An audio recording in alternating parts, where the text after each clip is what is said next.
then maybe lean on them for free tires for you next year. Yeah, be like, that'd come be excellent. on. So first thing we need to know is your full name and what team you race for.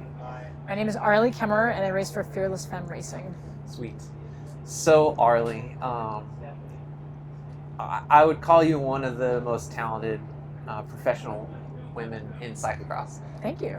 You've been knocking on the door, you win UCI races, but you've been knocking on the door at a really, good. You've been knocking on the door of the podium at nationals for sure for the last 5 or 6 years. And I've seen you progress over the last 3 or 4 years. So what we want to talk about a little bit on camera is, obviously we're here for 2018 Cross Nationals. The big day is tomorrow. And then we'll also talk a little bit about just like modern cross, like what cross is like. So I don't know, how long have you been racing cross? When was your first cross race? I think this is actually my 10th anniversary year. Nice. So, 2018 would be 11, but yeah, this is my 10th season. Yeah. Long time. Yeah. And in those 10 seasons, what was the best result you've had at the national championships? I've been perpetually like 8th. 8th was my ceiling for a long time, and then last year I got 7th. Yeah. So top 5 was always my target, but nationals has been like the one elusive, I guess, goal that I've had a hard time meeting. It's probably the only one I would have left, actually, I would say at this point. Yeah. So you want to crack that top 5? I do. I really do. I think you can. I've been close. Yeah. So. So we don't need to talk too much about the course or tire pressure or anything like that. How are you feeling? I mean, you feel like prepared? You think the course suits you? So this is the second year that in a row that I haven't gone to Belgium for Christmas. And that was more of a strategic move because it ends up being, it's a lot to do the 2 World Cups and whatever other super prestige or whatever you throw in there, and then fly back, resuscitate your bikes that are hammered, and then get rested and get ready for nationals. So last year was the first year I didn't go, and then made the same decision again this year. And it worked out well last year because there was a lot of training time. This year, it was a high of 12 degrees in Pennsylvania for like 3 weeks straight. Yeah. So it was the most creative I've ever had to be to get training done. I did like some crazy things like ride the rail trail in the dark to get intervals in because I can't, it's for like sustained threshold type things. I'm very bad at doing that indoors. Yeah. So yeah, we did some mountain bike 30-30s because we couldn't get on the road because it snowed, and we just haven't had a winter like this in the Mid-Atlantic in like any recent memory I have. Yeah. So either riding the trainer kept me very honest and made it a lot harder than the intervals would have been if I was outside, or not. I don't know. So we'll see. We'll see tomorrow afternoon if that was ideal preparation. I mean, I'll tell you what, the workouts nearly brought me to tears a couple times. So riding outside has to be easier at this point. Yeah, right. If anything, you're just going to enjoy riding outside for an hour tomorrow. Yeah, exactly. Right. Yeah, it's been pretty wild. So, and ironically, it was like 60 degrees yesterday at home. Right. Of course. Yeah. Yeah. Now you're here, and it's also 60 degrees Yeah. here. So, Yeah. Thank you, universe. Thank you. Well, I'm looking forward to it, and we'll kind of segue a little bit and talk about you're one of those riders that's been, you're knocking on that top 5 at nationals. You can win UCI races, you can podium when other really, really good, world level riders are there, and kind of talking about modern cross and specifically the pro women's field. There's been such the top end. There's 3 or 4 women at the front end of the race that are really, really good, almost at another level than everybody else. Mm-hmm. And then there's that chase group. And in the last 3 or 4 years, that chase group's been about the same 15, 20 women, mm-hmm. depending on where the race is on the East Coast or West Coast, and you've always been at the front of that, like you're in that next group, and I know that you're going to be finishing well in that group. But what I've also seen in the last few years, and I want to talk about just a little bit, is like the depth of the women's field. I've seen all of those women from, the 3rd or 4th spot back to the 20th. At this point, I still think that you're one of the more talented and more developed riders there, but on any day, those girls are right there. Yeah. I mean, it's totally dependent on the course, I think, at this point. I think we've all been racing with each other for long enough that I can look at a course and be like, well, this is suited for so-and-so, Right. and we all know that. And so I think also it's been the same collective of people. We add, one or two a season, or maybe one or two every other season, and so it's just been the same collective of people. And I think all of us have learned to ride smarter also. Right. Because I used to be teammates with Laura Van Gilder, and she lives pretty close to me, so we interact quite a bit. And I remember, like, years ago being her teammate and just being this just idiot kid almost. I would just ride as hard as I could. Like, I have no way of knowing what to do other than the race started, so I have to ride as hard as I can until I die. And then I've watched her over the years, even in crits and stuff, and like you can tell she's racing more mentally than physically. She knows where to be and when to be there and not to waste any energy. And I think we've all gotten a little more savvy with that in cross. And I think that's probably made the difference, and that's probably why it's that, like, there's that mix up from like I would say like from third place back. Yeah, that's what I'm saying. Every race, yeah. Well, and it's been really fun for me as a super fan to just see, again, every single one of these women from third to 20th just raising the game up. Mm-hmm. I mean, everyone's gotten better. You have an off day or a mechanical and something doesn't go right, you get beat. That's it.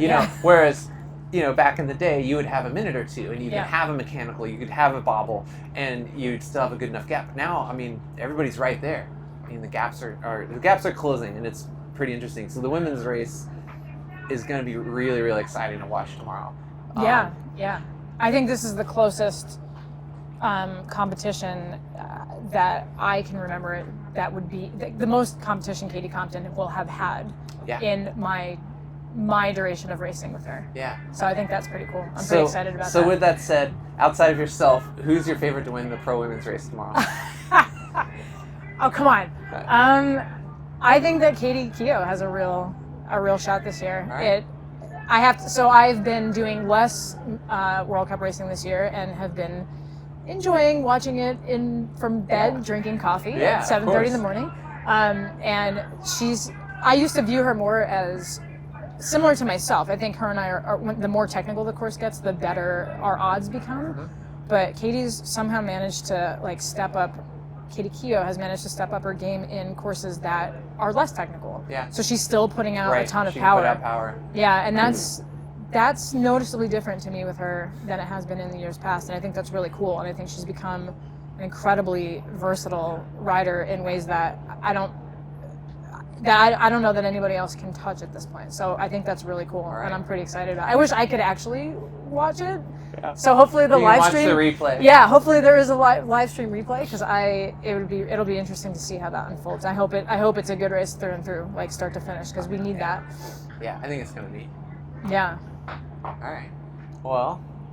What about talk about American cyclocross specifically in terms of versus maybe Europe, where we're at in your observations? I think we have the talent depth for it.